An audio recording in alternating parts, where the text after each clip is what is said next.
दोस्तों, आज हम एक्सप्लेन करने वाले हैं हाल ही में आई सीरीज कान खजूरा को, जो कि आपको जरूर पसंद आएगी। इसलिए वीडियो को अभी लाइक कर दीजिए। हम चलिए कहानी शुरू करते हैं। तो एपिसोड 1 की शुरुआत में हम सेंट्रल जेल गोवा का सीन देखते हैं, जहां एक हाल ही में आया कैदी जिसका नाम आशु है, वो बस रोए जा रहा था। इससे पास में बैठा कैदी परेशान होकर उसे चुप हो जाने के लिए कहता है।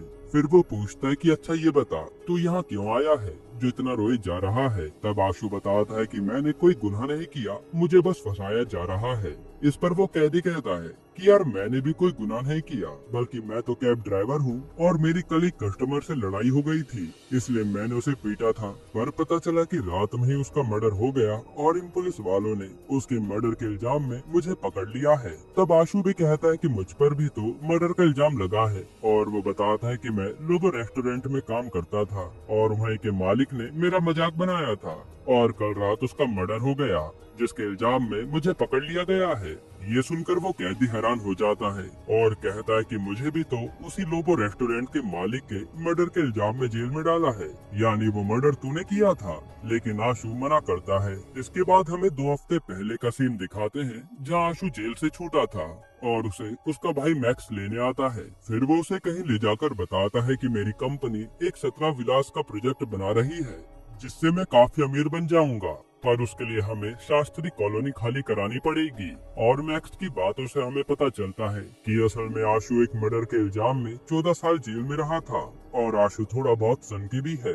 जिसके बाद मैक्स आशु को तैयार करके एक क्लब में ले आता है, जहां मैक्स के सारे दोस्त और उसकी बीवी निशा मौजूद थी। और यहाँ पता चलता है कि मैक्स के सारे दोस्त आशु के बचपन के दोस्त हैं और ये लोग आशु के हकलाने का बहुत मजाक बनाते थे। अब यहाँ मैक्स आशु को एक फोन गिफ्ट देता है और फिर मैक्स के दोस्त, जो उसके बिजनेस पार्टनर भी हैं, वो मैक्स से पूछते हैं कि अब आशु छूट तो गया है, इसको रखेगा कहाँ तू।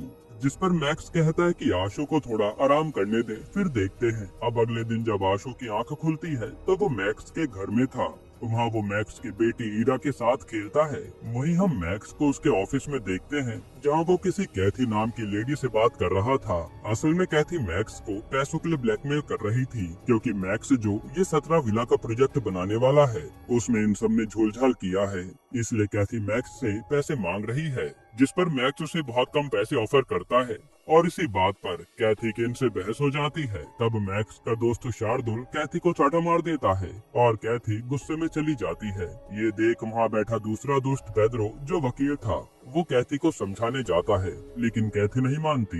इधर हम डीएसपी लीना को आशु से बात करता हुआ देखते हैं। असल में जब आशु जेल में था तो लीना उसकी काफी मदद करती थी और वो यहाँ आशु से कहती है कि तू मेरे साथ काम करना चाहता है तो कर सकता है। अब ये कौन सा काम है दोस्तों, वो आगे पता चलेगा। लेकिन यहाँ आशु कहता है कि मैं तो मैक्स के साथ ही काम करूंगा, और यहाँ लीना जानती थी कि मैक्स आशु को काम पर नहीं रखने वाला। अब रात को आशु घर पर आता है तो अंदर मैक्स और उसकी बीवी इंटीमेट हो रहे थे। अब यहाँ आशु को मैक्स से बात करनी थी, इसलिए वो सबसे पहले अपने आप को जख्मी करता है और फिर मरहम पट्टी कराने के लिए मैक्स को बुलाता है। ये देखकर हम समझ पाते हैं कि आशु मैक्स का ध्यान अपनी ओर करने के लिए कुछ भी कर सकता है। खैर, तब यहाँ मैक्स आकर आशु की मरहम पट्टी करता है। फिर सीन प्रेजेंट में आता है, जहाँ आशु उस समय जेल में उस कैदी से बात कर रहा था और यहाँ वो उस कैदी से कहता है कि शायद मैंने उस रेस्टोरेंट के मालिक को मारा होगा, क्योंकि मैं नशे में था। जो देख कैदी भी उसी को बताने लगता है कि हाँ, तू नहीं मारा होगा। यहीं से सीन दोबारा पास्ट में जाता है, जहाँ आशु मैक्स से कहता है कि मुझे भी अपनी कंपनी में जॉब लगवा देना। जिस पर मैक्स कहता है कि ये काफी बड़ा प्रोजेक्ट है, ये निपट जाए फिर देखते हैं, और तू हमारा काम नहीं संभाल पाएगा। साथ ही मैक्स उसे कैथी के बारे में भी बताता है कि कैसे वो उसे ब्लैकमेल कर रही है और वो अपना सारा पैसा जुए और नशे में उड़ा देती है, जिसे शायद उनका प्रोजेक्ट भी खराब हो सकता है। इसके बाद आशु सबसे पहले मैक्स के डॉक्यूमेंट से कैथी की फोटो निकालता है और अगले दिन से कैथी पर नजर रखने लगता है। फिर एक दिन मौका पाकर वो कैथी से जुए में हार जाता है और उससे फ्लर्ट करने लगता है, जो बात कैथी को भी अच्छी लगती है और ये दोनों दोस्त बन जाते हैं। फिर सीन दोबारा प्रेजेंट में आता है, जहाँ आशु उस कैदी से कह रहा था कि अब मैं पुलिस को बता दूंगा कि हाँ, मैंने ही उस आदमी को मारा है गला काट कर। इस पर वो कैदी उसे बताता है कि नहीं, पुलिस से कहना कि मैंने पीठ और छाती पर चाकू मारा है। यहाँ देखकर हम समझ पाते हैं कि असल में उस रेस्टोरेंट के मालिक को इसी कैदी ने मारा है, जो आशु को मैनिपुलेट करने की कोशिश कर रहा था। ताकि वो इस केस से बच जाए। और ये सब डीएसपी लीना कैमरे से देख रही थी। फिर हमें पता चलता है कि लीना के साथ आशु यही काम करता है, जहां वो कैदियों के मुंह से सच बुलवाता है, क्योंकि वो इस काम में एक्सपर्ट बन गया था। अब यहाँ से सीन 3 दिन पहले शिफ्ट होता है, जहाँ कैथी और आशु साथ में थे और आशु कैथी को अपनी बातों में इस तरह उलझा देता है जैसे कैथी की लाइफ एकदम खराब हो और उसे तो मर जाना चाहिए। फिर आशु वहाँ से चला जाता है और कैथी गिल्ट में आकर अपनी जान दे देती है। यानी आशु अपनी बातों से किसी को भी मैनिपुलेट कर सकता था, उसमें यही टैलेंट था। और मैक्स का रास्ता क्लियर करने के लिए उसने कैथी को मरने पर मजबूर कर दिया। जिसके बाद मैक्स के ऑफिस में कैथी की आत्महत्या की खबर सुनकर उसके दोनों दोस्त बहुत खुश होते हैं कि मुसीबत से छुटकारा मिला। तभी वहाँ आशु आता है और मैक्स से कहता है कि अब तो तेरी टेंशन खत्म हो गई ना, वो कैथी वाली। जो सुनकर मैक्स के होश उड़ जाते हैं और उसे लगता है कि कहीं इन सब में आशु का तो हाथ नहीं है, लेकिन आशु तो साफ मना कर देता है। फिर मैक्स आशु को कुछ रुपए देता है कि कहीं रूम ले ले और आराम से रहे। ये प्रोजेक्ट खत्म होने के बाद मैं तुझे यहाँ जॉब दिलवा दूंगा। जो बात आशु को अच्छी नहीं लगती और वो वहाँ से चला जाता है। और दोस्तों, इसी के बाद आशु लीना के पास गया था उसके साथ काम करने, और फिर उसने हाल ही में हुए मर्डर के इस आरोपी से सच उगलवा दिया। यहीं पर एपिसोड 1 खत्म होता है। एपिसोड 2 की शुरुआत में आशु शास्त्री कॉलोनी में आकर एक रूम रेंट पर ले लेता है। ये वही कॉलोनी है जहां मैक्स को छुड़वाकर विला बनाने हैं। वहीं मैक्स पेड्रो से कहता है कि हमारी जो शास्त्री कॉलोनी के मेंबर से मीटिंग है उसमें सब आएंगे ना, जिस पर पेड्रो कहता है कि हाँ, सब लोग पहुंच जाएंगे।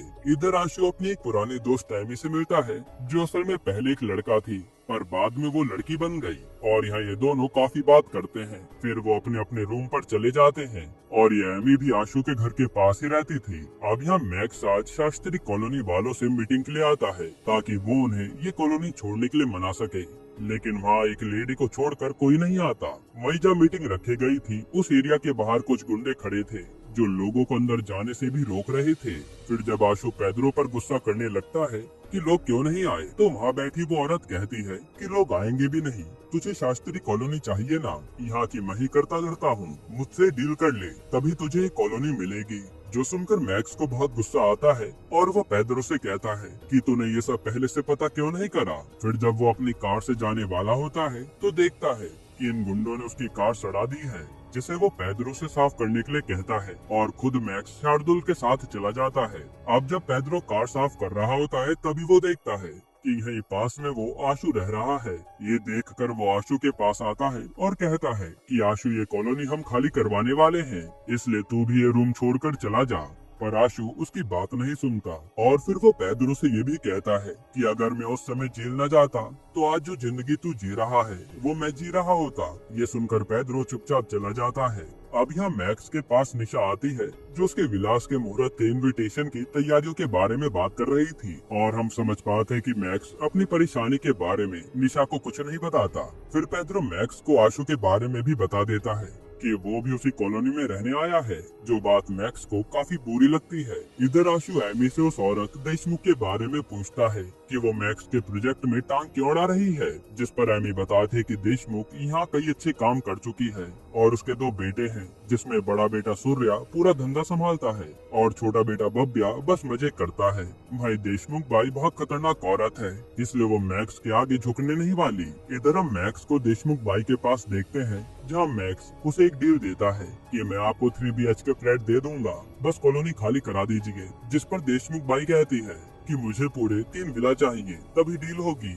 ये सुनकर मैक्स को काफी गुस्सा आता है और वो कहता है कि विला हाई क्लास लोगों के लिए है, एरो गैरो के लिए नहीं। साथ ही वो बताता है कि मैंने एक हाई क्लास पार्टी रखी है, उसमें आप जरूर आना, ताकि उन लोगों से मिलकर इस प्रोजेक्ट के बारे में तुम्हें पता चल पाए। फिर रात में आशु से मिलने मैक्स आता है और कहता है कि तू इस कॉलोनी में क्यों आया है, जिस पर आशु कहता है कि मैं यहाँ रहूंगा तो कॉलोनी की इन्फॉर्मेशन तुझे दे पाऊंगा, इसलिए तो मैं यहाँ रहने आया हूँ। लेकिन ये सुनकर मैक्स मना कर देता है कि तू मेरे काम से दूर रहे, पर आशु तो उसकी बात ही नहीं मानता और वो देशमुख के छोटे बेटे बब्बिया पर नजर रखने लगता है, जहाँ क्लब में जाने पर उसे पता चलता है कि बब्बिया तो एक गे है और वो उसकी इंटीमेट होती हुई वीडियो बना लेता है। इसके बाद वो सीधा पेड्रो से आकर मिलता है और उसे भड़काने लगता है कि तुम इतना बड़ा प्रोजेक्ट कर रहे हो, तुम्हें तो उस देशमुख भाई को दबाकर नजर रखना चाहिए। ये कहकर वो बब्बिया वाली वीडियो पेड्रो को दे देता है कि इसका इस्तेमाल करो उसे डराने के लिए। तब ये वीडियो लेकर अगले ही दिन पेड्रो, शार्दुल और मैक्स सीधा देशमुख भाई के पास आते हैं और वो उसे ब्लैकमेल करके चले जाते हैं कि हमारा ऑफर मान लीजिए वरना आपका बेटा हर जगह बदनाम हो जाएगा। इधर आशु एमी से मिलने आता है तो पता चलता है कि एमी का एक बॉयफ्रेंड है जो उसे बहुत मारता है और एमी भी आशु को अपने घर से बाहर कर देती है। वहीं रात को आज मैक्स ने इन्वेस्टर्स के लिए पार्टी रखी थी जहां देशमुख बाई भी आती है और मैक्स को लग रहा था कि देशमुख बाई इस डील के लिए मान गई होंगी और अब आराम से वो कॉलोनी इन्हें मिल जाएगी। पर थोड़ी देर में कोई मैक्स की गाड़ी को जला देता है और फिर देशमुख बाई उसे कॉल करके कहती है कि मुझे पहले से पता है कि मेरा बेटा गे है, जा तुझे जो करना है कर ले, लेकिन ये डील तो अब मैं नहीं होने दूंगी। यहीं पर एपिसोड 2 खत्म होता है। एपिसोड 3 की शुरुआत में पेड्रो और मैक्स उस कॉलोनी की बात कर रहे थे और हमें पता चलता है कि मैक्स के मामा यहाँ के एमएलए हैं और वो भी 17 विला बनाने वाले प्रोजेक्ट में हिस्सेदार हैं। इसलिए पेड्रो मैक्स से कहता है कि एक बार अपने मामा से बात करके देख, शायद वो देशमुख वाला मैटर सुलझा दे। लेकिन मैक्स मना कर देता है कि मामा से मैं कोई हेल्प नहीं लूंगा क्योंकि उसके मामा ने पहले भी मैक्स को बिल्डर बनने में हेल्प की थी। इसलिए मैक्स अब खुद ही ये प्रोजेक्ट संभालना चाहता है। फिर मैक्स सीधा आशु को अपने ऑफिस बुलाता है और उससे कहता है कि अब तुझे सोसाइटी में रहकर एक काम करना है, बिना देशमुख बाई के पता लगे तो उन घर के बारे में पता करके बता जो इस सोसाइटी में पैसा लेकर चुपचाप छोड़ने को तैयार हैं। जिस पर आशु मान जाता है क्योंकि वो मैक्स की बात नहीं डालता था। इसके बाद आशु पूरी कॉलोनी पर नजर रखने लगता है और एक लिस्ट बनाता है। वहीं हम देशमुख बाई को देखते हैं जिसके पास उसका भांजा जनार्दन आकर कह रहा होता है कि मैं आपके अंडर कब से काम कर रहा हूँ, अब मुझे थोड़ा पैसा ज्यादा चाहिए। जिस पर देशमुख बाई साफ मना कर देती है और ये सब आशु देख रहा होता है। इधर हम शार्दुल को एक स्कूल में देखते हैं जहाँ वो बच्चों को कराटे सिखाने आता है और हमें पता चलता है कि इसी बहाने शार्दुल अपनी बेटी से मिलने आया है क्योंकि शार्दुल का डिवोर्स होने वाला है और उसकी बीवी रेखा उसे अपनी बेटी से मिलने ही नहीं देती। वहीं आशु आ जाकर एमी से मिलता है जो किसी से भी बात नहीं कर रही थी। तब आशु उससे बात करके उसके साथ डिनर करने के लिए कहता है तो एमी भी उसे आज अपने घर पर इनवाइट करती है। फिर आशु सीधा मैक्स से मिलने उसके घर आता है तो मैक्स आशु से कहता है कि आज के बाद कोई भी काम हो तो मुझे कॉल करना, ऐसे घर आने की कोई जरूरत नहीं है। असल में मैक्स कहीं न कहीं जानता था कि आशु सनकी है जो कब क्या कर दे किसी को नहीं पता। इसके बाद आशु एमी के साथ रात को डिनर कर रहा होता है लेकिन तभी वो देशमुख बाई के बारे में बात करने लगता है जिस पर एमी समझ जाती है कि ये मेरे जरिए देशमुख की इंफॉर्मेशन निकालने आया है सिर्फ उस मैक्स के लिए। इसलिए वो फिर गुस्सा होकर उसे अपने घर से निकाल देती है। जिसके बाद आशु यहाँ से सीधा जनार्दन के पास आता है और कहता है कि मेरे पास तेरे लिए एक ऑफर है और वो उसे मैक्स के ऑफर के बारे में बताता है कि अगर तू हमें कॉलोनी वालों के साइन एक MOU पर करवा कर दे देगा तो तुझे काफी अच्छे पैसे मिलेंगे।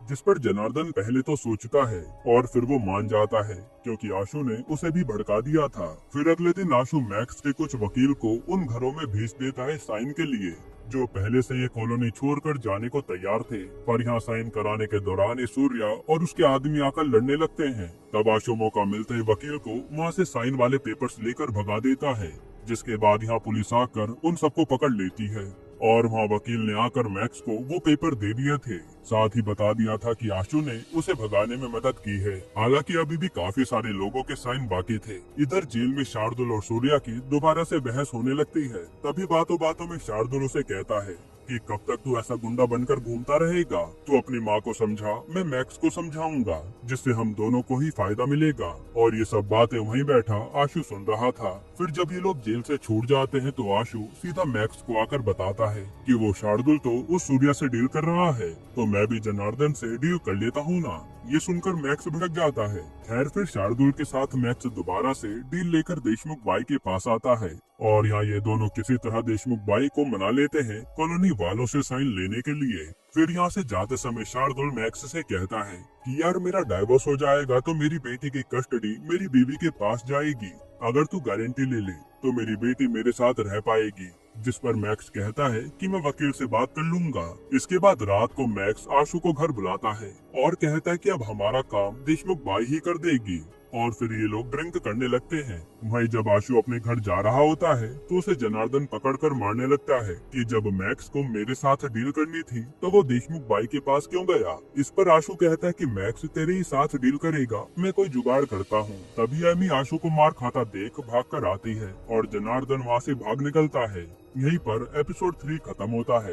एपिसोड 4 की शुरुआत में एमी आशु की मरहम पट्टी कर रही होती है और बातों बातों में ये दोनों करीब आ जाते हैं। फिर अगले दिन आशु कहीं जा रहा होता है तो उसे निशा मिलती है जो कहती है कि चलो मैं तुम्हें घर छोड़ देती हूँ। फिर जब ये दोनों जा रहे होते हैं तभी वहाँ कुछ लोग आकर इन पर हमला कर देते हैं और जैसे ही आशु कार से बाहर निकलता है तो वो उसे मारकर वहाँ से भाग जाते हैं। हालांकि निशा ने उस कार की फोटो खींच ली थी। फिर आशु को हॉस्पिटल पहुंचाया जाता है जहां मैक्स को काफी गुस्सा आता है कि मेरी बीवी और भाई पर हमला करने की हिम्मत किसकी हुई।